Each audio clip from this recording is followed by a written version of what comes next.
मित्रांनो पाहू शकता प्रेक्षणीय शर्यत झाली आपल्यासोबत आपले भोंगावाल्याचे मालक दादा नमस्कार. नमस्कार. कसं काय म्हणता आजच्या शर्यतीबद्दल?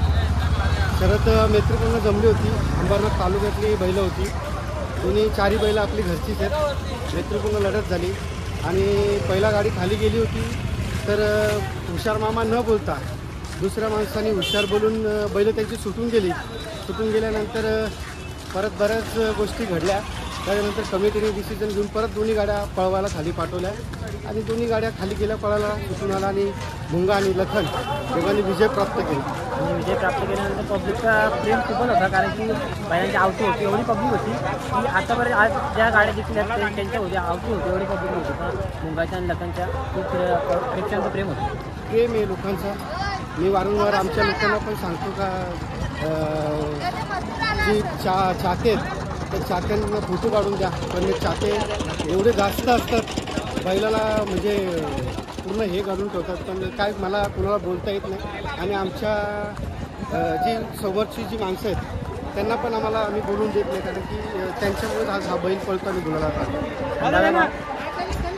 दादा बघा ना, आता बाकासूर पण आज आला आहे आणि ते मोहित तुझं बोलतात आता मुंबईला जरा जास्त दिसते. तुम्ही तर कधी आपला भुंगा आणि बाकासूर एक प्रेक्षणीय बिंदू म्हणून दिसेल? 100%. कारण मला मैत्रीपूर्ण लढत करायला आवडते. आज जी लढत झाली ही बैलं घरातली होती, पण जमली गाडी मैत्रीपूर्ण लढत झाली.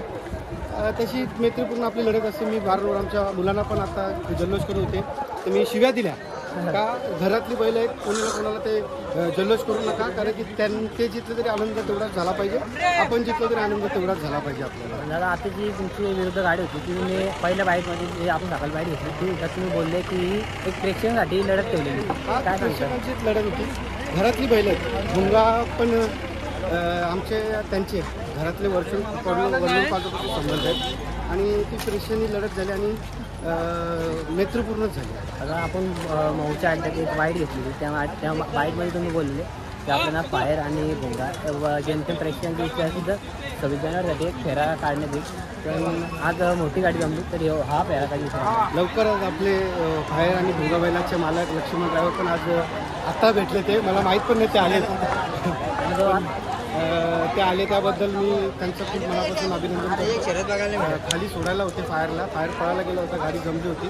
पण येणाऱ्या काळामध्ये 100% फायर आणि भुंगा प्रेक्षकांना पळताना दिसेल. आणि आता भुंगा वगैरे वरती कधी जाणार? आज जरा भुंगाला मार लागला आहे, कारण की खाली थोडा गाडी हातात राहिली आणि पडला भुंगा. मानेल्यानं पायाला मार लागला, त्याच्यामुळे मी काय आता जास्त दिवस थोडं बैल आरामात ठेवणार आहे, कारण की जास्तच मार लागला आहे. मी तरी पण मैत्रीपूर्ण लढत होती, ती लढत करून आता बैल भरून थोडे दिवस आरामच देणार. आणि हा पायरा वगैरे आपल्या दोन्ही घरची बैल आहेत, ते कधी पण पायरा होईल. आणि पुन्हा कधी दिसेल लखन आणि भुंगा? लवकरच दिसेल. भुंगा व्यवस्थित झाला का 100% पळतो. खूप अभिनंदन तुम्हाला. धन्यवाद. तुमचं प्रेम आणि तुमच्या यूट्यूब मार्फत सर्वांना मी प्रजासत्ताक दिनानिमित्त हार्दिक शुभेच्छा देतो.